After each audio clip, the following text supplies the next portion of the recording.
And with those rising numbers come more concerns about how BC is handling its fight against COVID-19. Joining us now live to answer your questions is our province's Deputy Provincial Health Officer, Dr. Réka Gustafson. Dr. Gustafson, thanks so much for doing this again. We've got lots of questions coming in, so we'll get right to them. I know you saw the beginning of our newscast with that violent confrontation over masks at the Walmart. Here's a question from Sharon asking, I am and others are perplexed at those who feel that wearing a mask is an infringement on their freedoms. Do you have any advice on what we should say to those people if we encounter them? I think the most important thing about the mask directive is that most people wear it most of the time. I wouldn't confront an individual. As we've just seen the negative consequences. We don't always know people's situation or why they're not wearing a mask. I think the important thing about the mask directive is that everyone who can wear a mask, does wear a mask in public spaces. I think one of the things that I've noticed in the pandemic over the last little while is focusing on the exceptions. And what we just saw was really, really distressing. But what I also see that most people are trying to do their very best. Dr. Gustafson, I want to touch on the theme about inconsistency, and that seems to be an overarching complaint for many. Perhaps a Twitter user asks, why are the rules inconsistent? Everyone needs to wear masks in public spaces, but schools aren't a, quote, public space. Or indoor workout classes are not allowed, yet big gyms, they reference Golds and Orange Theory, et cetera, are still open, and hockey rec leagues are allowed to go ahead. So can you help maybe walk us through some of those seemingly contradicting rules? I think the long list of rules are, in fact, can be quite confusing. But I think what I can tell you is that they are based on two things. One, the intent of the rules or the intent of the orders is to limit the activities where we know transmission has occurred. We know that restrictions on people's lives have consequences. So we are doing our very best to make sure that only those activities are limited or are reduced or have additional safety requirements where transmission has occurred. What we know is that many sectors of our society are functioning quite safely with appropriate safety measures in place. Schools is one of those places. Restaurants is one of those places. We have had some transmission in group activities, group exercise classes, but in gyms where people are working out on their own or with one other person, again, with appropriate safety measures, transmissions have not been particularly common. So those are important things that we take into consideration when we think through what are the things that we want to pay special attention to. And so often people ask why here and why not there? And really at the end of the day, the numbers tell us what we need to focus on. Well, let's talk about those numbers some more. There's been a considerable debate and discussion about how BC releases the numbers and what kind of data it's releasing or not releasing. Lynn would like to know, how can we get more specific information about where community exposures are happening, perhaps beyond the health authority websites? So the question is, I'm just trying to understand the question a little bit. So we are trying to give general information on what are the places where transmissions are likely to occur. We tend to post transmissions where there is a unique transmission that a person may or may not know about, and we want them to behave potentially differently because that exposure has occurred. But the reality is that the vast majority of times, COVID-19 is acquired either at a home, social gathering in the home, or just from people who live with you in your home or in your workplace. And those are not situations where public exposure notifications are required, because as part of contact tracing, we can actually contact the individuals who are at additional risk. So the public exposures may be required or used in situations where we don't have the ability to reach the individuals directly. Let's go back to something that came up at the beginning of the pandemic, and this is COVID and food packaging. Maureen on Facebook asks, have there been any suspected cases of COVID transmission through food or food packaging? I know we did hear early on, Dr. Bonnie Henry talked about that, but wondering with how the research has evolved and we know more about it now, is continuing to wash everything, is that useful or wasteful? They want to know. So that's a really good question. As we are learning more and more about COVID-19, we know that the vast majority of transmission is occurring through close face-to-face contact with somebody who has COVID-19. There can be or in very crowded places with others. At this moment, it does appear that with the number of cases we have, that what we call transmission through surfaces may be less important. Having said that, we don't know that transmission doesn't occur that way, and therefore using basic environmental cleaning as a way to reduce the transmission of pathogens is not a bad idea, but we know that the most important things are really to avoid crowding and stay home when you're sick, and keep a reasonable distance from others. Okay, very good. Let's go to this one from Rich from groceries to swimming pools. Are there any cases from swimming pools? Rich is asking, is swimming safe if all measures are obeyed?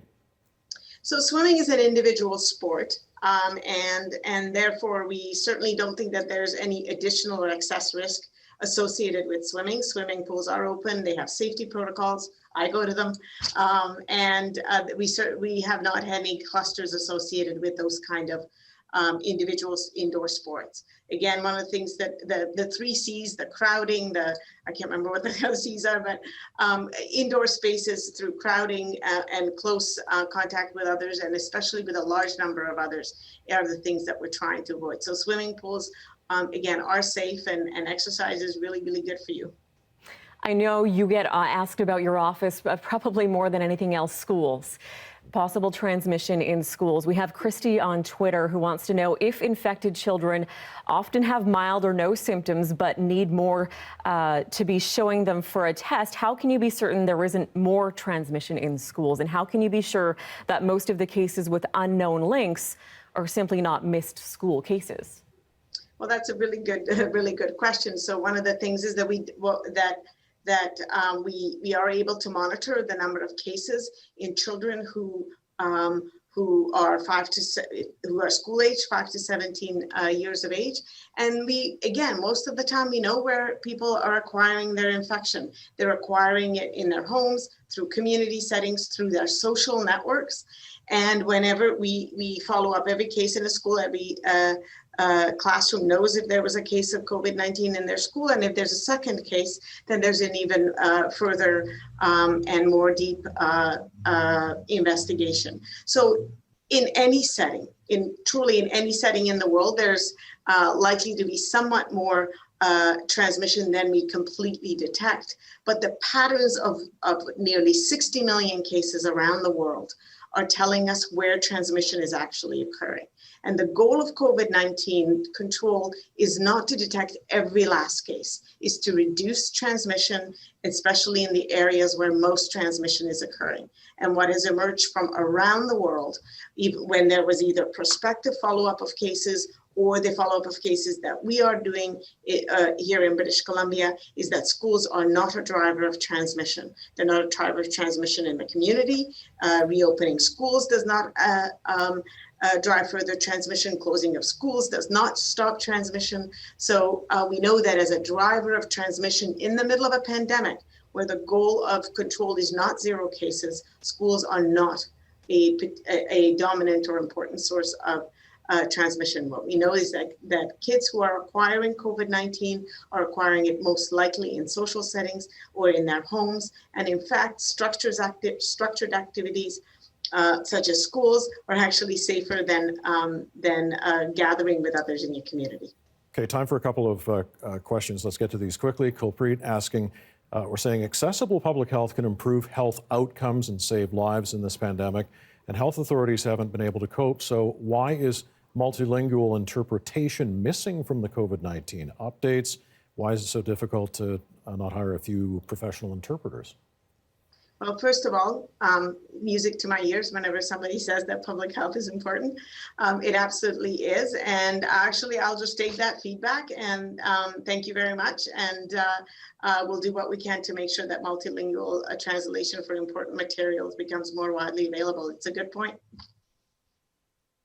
I want to talk about just briefly here long-term care homes. A Twitter user wants to know, why are health officials rejecting rapid tests as a measure to limit transmission by staff into these facilities? So I wouldn't say that they're rejecting it, but what I do know is that my colleagues who are managing outbreaks in long-term care facilities have a really, really strong, good understanding of what drives transmission and what prevents it. So one of the things that I'm finding in this pandemic, and I think perhaps the amount of information and the amount of conversation that we have about communicable disease control and epidemiology and testing does drive a lot of ideas about what are the best ways to prevent transmission. But the things that I know from my long-term care facility or people who are managing outbreaks in long-term care facilities is that the prevention and control and management of outbreaks in long-term care facilities is a very, very detailed process. And people have identified the things that make a difference. And one of the things that makes a difference is symptom checks for staff, certainly broad testing if there's a case. And it's really, really driven by what makes a difference. And there has been a lot of call for broad testing or asymptomatic testing. And really there have been no settings where that has been proven to be an effective way to control the pandemic. We know that we want to do testing in situations where people are actually exposed and have symptoms, or if they have certain symptoms. But this notion that broadly testing populations who are not feeling ill is an effective way of controlling the pandemic simply hasn't borne out so far. Okay, a final question to Laura on Facebook, who wants to know if the current orders, directives, guidelines, mandates don't drive down our caseloads in BC, what's next? So that's a really good question. So I think what's important is that throughout the entire world, where there is winter right now or late fall right now, there's a surge. So we now know that COVID-19 is more easily, or it does appear more easily transmitted in the winter months. So we're experiencing a surge like everybody else. It is also important to remember what the goal of COVID-19 control is. And the goal of COVID-19 control and these orders is not to get to zero, and we may not even actually in the winter achieve a decline in cases. What we want to make sure is that there isn't an ongoing increase in cases, that increases hospitalizations, that increases ICU admissions, and really overwhelms that very precious resource in our province. So I'm glad somebody asked that, because I think people assume often that what we can achieve through these orders is driving cases down, and we can't necessarily do that. We can't necessarily do that, but what we can do is we can prevent ongoing growth to allow us as a society and a healthcare system to manage and respond and maintain our health services. It sounds like that was the bat signal to let you go. So, Doctor, once again, as always, thank you so much for joining us. That's BC's Deputy Provincial Health Officer, Dr. Réka Gustafson, taking your questions live tonight.